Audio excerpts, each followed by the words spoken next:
What's up, Spidey fans? Just as promised, it's me and Rich here to talk about Amazing Spider-Man 2 and the fate of the comic book itself. Yeah. Now that Peter Parker's back. But first, let's get into the heart of Spider-Man 2. So if you, for whatever reason, you haven't seen it, either you're intelligent enough and didn't go see the movie, or if you just haven't seen it and you're concerned about it, save your money and just listen to us right now. That's it. Spoilers are going to abound, so you might want to stop now. First of all, before we even fucking start this shit, I need to mentally prepare. Keep going. Yeah, there you go. Yeah. That bad. It's gonna be. That bad. You know what? Let's start off on a positive note. Okay. Andrew Garfield is the best Peter Parker. Hands down. He's phenomenal. Hands down. And I wish that he actually was in a good movie. Because if he was in a good movie, oh my freaking god. Like, his mannerisms are... Peter. Yeah. He's the perfect kind of awkward without being over the top, like kind of Tobey Maguire was just a little too lousy. Yes. Tobey Maguire was kind of a pussy. Peter Parker's just he's just a nerd. He's just, you know. No, he does that geeky awkward, but makes it that cool kind of geeky awkward, which is kind of the Peter that we've kind of come to get used to. Very much like more of an ultimate Peter Parker than anything else. Yeah, yeah. And you know, it's true, like you say, like it's a shame he's not in a good movie. And I had this discussion, just a little side note, about movies that really suck, but the character being portrayed was great.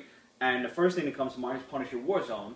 Ray Stevenson was fucking awesome. Never saw it. You didn't miss much. I know. If you watch it on mute, it's a phenomenal amazing. fucking movie.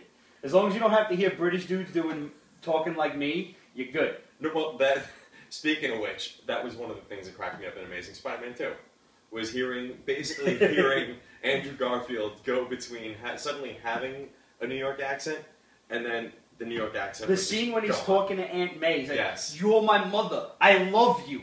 Yes. But I've got to go now." Yeah. it comes and it goes. Wait, what? Oh yeah. But that was actually I didn't hate that. I just kind of found it like amusing. Like, he gave it a good whirl there. That sounded good for like 15 seconds. 2 points for 2 point, a little extra credit there for giving it a good attempt. That being said, the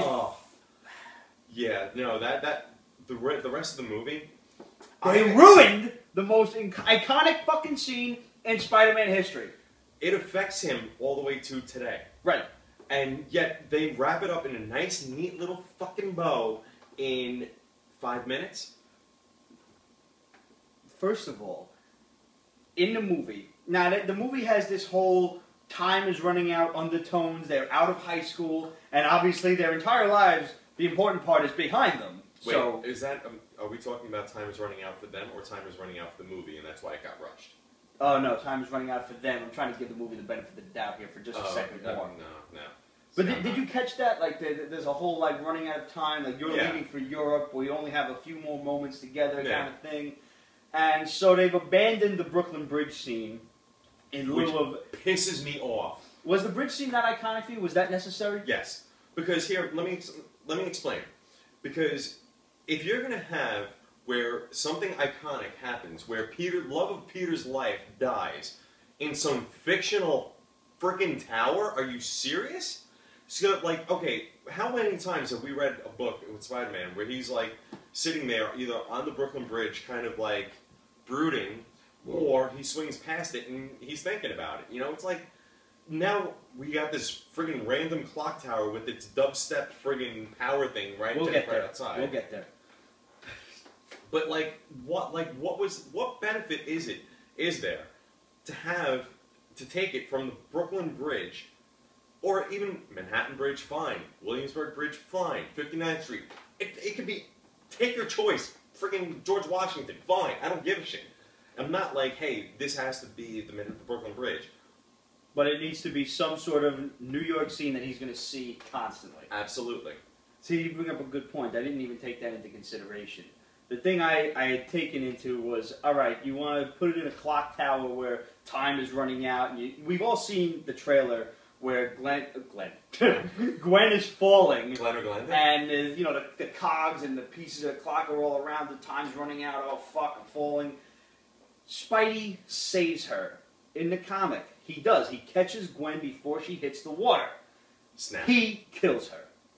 Technically. The Goblin killed her, sure. But it's his fucking fault. Yes. She was going to die anyway, but the fact is it was his hand on the proverbial trigger that cracks her neck. And in the movie, where did he catch her? He didn't catch her. He caught her, but she hit the fucking ground. Did she hit the ground? She hit the fucking ground. That's the problem. I thought he caught her in the midsection, and then it just kind of snapped her. No, what happened was she, in the comics, if you don't know, you're not a comic book fan, but if you're new to this and you're just trying to catch up, Gwen falls off the bridge, Spidey catches her by the ankle and pulls her back up, and the percussive force goes quick and she snaps her neck. There's even a little snap onomatopoeia on the page. In the movie, she's falling straight, sideways, like, you know, fucking front. Spidey catches her in the stomach, and the rest of her kind of goes, so I don't crack my head on that thing, because then you'd be rushing me to the hospital. Bonk. She goes this way, and you see the pong as a fucking back of a skull hits the ground. Oh, that's what it was. Okay. The fact that she hits the ground means that Peter is kind of absolved of a lot of guilt. Of course. He was too late to save her, but he didn't save her. It's the Goblin's fault. The fact is, he did save her in the comic, and he's sitting over her saying, but I saved you, but I saved you. That's the point I was Why did they not take that fucking text verbatim? I don't know. That is such a dramatic point where it's like, come on, wake up. Don't you He understand? can't fucking deal with it. I saved you. I caught you. You're alive. It's manic. Yes. There's no other word to describe it. And the fact is, that's missing from this is because his guilt is not really present. He was too late. And that sucks. Like, you missed. So what was it? Now, I'm working on a couple of theories here. Was it the fact that Don't go with theories. An ankle catch and a neck snap was too subtle for the viewing audience to understand? Or was it because they didn't want to make Spidey out to be the bad guy, the killer or something? I'm going that one already. Little column A, little column B? No, just that one. Yeah. Because, you know, God forbid that it's... I mean, it was a very fast scene, so yes. it's possible that, you know, they didn't think it could stick, because they had to have tried this with a test audience. It has to be, if you want my honest opinion, Spidey has to be the hero in any way, shape, or form. And you can't have that kind of gray area where, you know, he tried to save her, but he's fallible. He made a mistake. In a movie, the company wants to make as much money as they can possibly make, so he's got to be this larger-than-life hero, which he is. And you know what? So he makes a mistake, and it costs him the love of his life. All right. Learn from the mistake, which he's been learning from for the last 30 years. Yes. Well, actually, another point I want to bring up. And I know she was cut out of it, but Mary Jane, there is a great, I think it was at the end of Amazing 122, after he kills the Goblin. He comes walking up the stairs and to his apartment, busted and Mary Jane is standing there, and she, like, if I remember right, nothing is even said. And then he just breaks down in front of Mary Jane, and she's just comforting him. And knowing what we know about their relationship, now at this point in time, well, when they were married, before One More Day. Who can count? I mean, like, going back and reading that, I remember sitting there reading that the very first time, and I was like, wow, that is such a powerful, powerful scene. And you don't do it, because you needed to throw 600 fucking villains into that. Aside from the fact that they decided to mix in a little bit of Spider-Man No More from, like, the John Romita number 50 series, and they did that in 6 minutes. Yeah. That was an iconic fucking storyline that they just decided, we're going to gloss over this in 10 minutes and have the Rhino come back for half a second to have the third ending of a movie, because you've got the death of Gwen, I'm sorry, you've got the death of Electro, you've got the death of Gwen, and then you've got the battle with the Rhino. Yeah. 3 fucking endings. This movie was worse than Lord of the Rings fucking 3 Kings. Which, by the way, Return of the King. My personal favorite with the Rhino at the end. Don't you personally love how, okay, here's Rhino. Here's the police. They're having a gunfight, and here's all the civilians. Seriously? The police understood that, you know, the bullets didn't go that far. Oh, is that what they would just fall right around this area. Oh, okay, now I understand. Oh, that was no. This movie was everything wrong with Spider-Man 3 and Batman and Robin. Question: have you watched Spider-Man 3 since watching Amazing Spider-Man 2? No, I've only seen Spider-Man 3 the one time, and I'll never watch it again. Rewatch it. Why? Why are you gonna make me do that?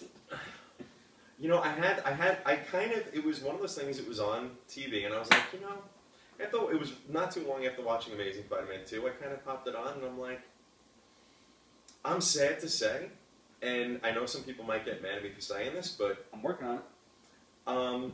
I kind of have to say Spider-Man 3 was better than Amazing Spider-Man 2. That's like saying what's better, a solid shit or diarrhea. Yeah. But regardless, like going back and rewatching it, don't get me wrong, Spider-Man 3 is a big steaming pile of turd, and I'm not saying it's a good movie in any way, shape, or form. But I would actually have to go so far as to say the only thing that saves Amazing Spider-Man 2 in like any way, shape, or form is the fact that it kind of tones down the camp, but then it ramps it up at other times. You know, the fact of the matter was, I was talking to a buddy of mine at work. My buddy Mike Diamond was saying he's not into comics at all or anything, and he's just like there was too much going on that it was hard to follow. You had no time to get into the villain and why they're doing what they're doing, as opposed to the other movies where you felt Dr. Octopus, you understood Willem Dafoe as the Green Goblin. Because there was one villain. Yeah, you never gave a shit about any of these guys. No. And the fact that, Electro, I like Jamie Foxx a lot. And you can't blame an actor for just a poorly written role. He was the only one who was almost sort of developed. But the fact is, he turns against Spidey for an ill-contrived reason. Yes. He was stealing his press, his thunder, his fame. And You that's said the it. reason why. Who was he? He was a thug. He was fucking Uma Thurman. Oh, yeah. From Batman and Robin. Yeah. It's like, nobody likes me. Everybody look at me. Look at me. Yeah. It's fucking ridiculous. And yeah, the whole... You told me about the dubstep scene. Oh, yeah. Beforehand. Yes. And I'm waiting for it. And I thought it was the fight in Times Square. No. And then I'm like, that wasn't so bad, Rich. What are you talking about? And then they get to the fight, the fucking... When there's ending. Yeah. And, Electro's bouncing through these electrodes. And it's EQ going... is going. Because I guess sound and metal reverberates, or whatever the fuck excuse you want to come up with. And I'm hearing this, and I'm like, that's what he means. And then Spidey's like, I hate this song. And I'm like, Spidey, you can hear that too? God damn it, this sucks. And then they zoom out. They have the audacity to zoom out on the whole shit. And it's the whole equalizer. And I'm like, fuck you, dude. I said it. No, it's... And then he just blows up, but he's going to come back because he's Electro. Oh, and he's yeah. like, He's it's electricity. Yeah. And then the other thing about Goblin, and this was he fucking look stupid. I've been joking that he looked like Billy Idol for a long time now, but he just looked fucking stupid. He was all like, like foaming at the mouth, goo coming out of his face and shit. Here's what... Stupid. First of all, you want to develop him in this movie, fine. Have him at the very end change over to the Goblin, fine. He does not need to fight Peter in this one. Gwen did not need to die in this one. Or if you want to do something like that, have him just come, kill her, and then he escapes to be continued. Why? Like, okay, can somebody please explain to me, how did Spider-Man capture Goblin at the end of that movie? I don't remember. Because he was down at the bottom with Gwen, and then the next thing you know, Goblin is magically in Really? There was no end? He's in the Ravencroft. Yeah. There was no end? No. I don't remember that. Yeah. I think I was too busy being disgusted. Yeah. And throwing up. No, it was all of a sudden, I was like, they're battling on the cogs and what have you, and then the next thing you know, boom, he's like, he goes down to Gwen. That might have been a good way to end it, was, you killed my girlfriend and today's the day you're going to die. End the movie. Boom, that's it. End it right there. To be continued. You have a great ending where people suddenly sit there and go, holy shit, when the fuck is the next one coming out? yes, But no, they had to wrap it up in a nice, neat little bow because they have to get to the Sinister fucking Six. Speaking of, I'm glad you brought this shit up. Now, Marvel, you know, it's funny, when I'm in the movies and I'm watching anybody get up after the credits of a Marvel movie, I think one of two things. Either you're stupid, an idiot, or you've seen the movie enough where you don't need to stay for the credits anymore. And even still, you stay for the goddamn credits, asshole. So I'm watching, you know, like I heard this thing about fucking Shazamming the end credit scene. Mm-hmm. Now, first of all, this is fucking retarded because I don't want to have to download some cockamamie app. I don't even like new music. Every fucking song I know, whether it's Guns N' Roses, Bon Jovi, Metallica, Pantera, or fucking Disturbed, I already know it because it's been out already. I allow myself one new fucking song, or one new artist per year. Yeah, I noticed, because most pleasure. of those were in the 80s. Yeah, that's the last time music was really good. And I don't fucking know really too much of what's going on now, so I don't have any use for this Shazam thing. I'm not getting struck by lightning when I turn my phone app on, getting fucking magical powers and shit, so that's stupid. Second of all, alright, jokes aside, what if you're in a theater that does not have good Wi-Fi connection, and you can't Shazam your ass the end of the credits? Which is fucking useless. I did this shit, and all it is some retarded, stupid-looking green CGI blueprints of the Sinister Six's weapons. There's Seriously? nothing going on in that all it scene. was? That's all it is. That's all. Wow. It's almost like, you remember the intro of X-Men when it's going through like all the dendrites and all the fucking like neural shit? Yeah, yeah. It's kind of like that, like blueprinty, like that, monotone, and it's going over like you see the metal of Dr. Octopus's arms, and it go in, as you see, but really extreme close-up of all the electronics and everything, to the point where until it zooms out, you don't even know what you're looking at. Yeah. You're looking at just rivers of like Random piping lines. and lines and shit. You have no clue what's going on. How don't you put in a scene at the end of the movie? It's a Marvel movie. Like it or not, Sony, this is a fucking Marvel movie. So you put an end credit scene in. X-Men did it, and X-Men did it real damn good. Aside from Apocalypse just being a little kid, and let's hope they don't go back to that. I don't need an origin of Apocalypse story. I just want, you know, him all, you know, dieseled out, celestialed out and everything. Yeah. But besides that, that was a cop-out. That was like, you didn't have time to get a good scene going where you're going to show a little bit of Doc Ock or the Vulture or somebody like that. Or even Electro reforming would have been acceptable. I would have been fine with. No. The fact is, this movie tanked so badly that from the rumors we're hearing, Marvel and Sony are in talks to re-amp the... You don't know this? No. Oh, according to... Long story short, Spider-Man is supposed to be in Avengers 3. What? Because the movie sales was so piss poor that, you know, with Sony going to lose money on this, they're turning to Marvel for help. Marvel conveniently offered them help. And they're supposed to be, like, joining forces now to hopefully make these movies better. Because the fact is, how long before people... If this movie does revert to Marvel, let's just say hypothetically... Yeah. Marvel can't do a reboot of Spider-Man again. No. So they have to just go with what's available. Yes. So, since Sony's not giving it up... with Andrew Garfield. Right. That's it. He said he's only doing one more.